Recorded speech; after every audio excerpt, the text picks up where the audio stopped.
ಕ್ಷೇತ್ರ. ಹಾಗಾದ್ರೆ ನನ್ ಮಗನ್ ಉಪನಯನ ಮಾಡೋದೇ ಬೇಡ್ವಾ? ಕೋಟ್ಯಾಂತರ ಜನರಿದ್ದಾರೆ ಭೂಮಿ ಮೇಲೆ, ದಾನ ಮಾಡಿ.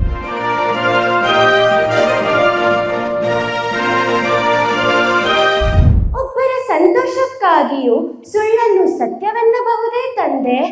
ಆಹಾ, ನೀನು ಮಹಾ ಸತ್ಯವಂತ, ಜನ್ಮ ಕೊಟ್ಟ ತಂದೆ.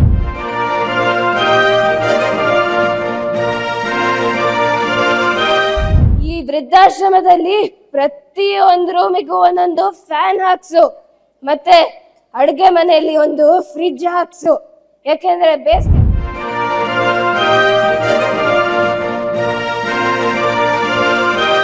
ಕರ್ನಾಟಕ ಸರ್ಕಾರ ಕರ್ನಾಟಕ ಮಹಿಳೆಯರಿಗೆ ಕರ್ನಾಟಕದಾದ್ಯಂತ ಬಸ್ಸಿನಲ್ಲಿ ಬಿಟ್ಟು ತಿರುಗಾಡಲು ಅವಕಾಶ ನೀಡಿದೆ. ನೀವು ದೊಡ್ಡ ಮನಸ್ಸು ಮಾಡಿ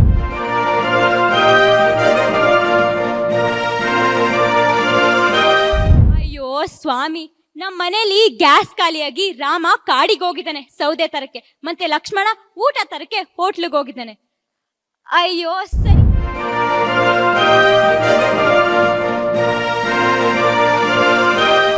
ಅವರು ಈ ತರ ಗಣೇಶನ್ನ ಸಾರ್ವಜನಿಕವಾಗಿ ಕೂಸೋದಿಕ್ಕೆ ಶುರು ಮಾಡಿದ್ರು.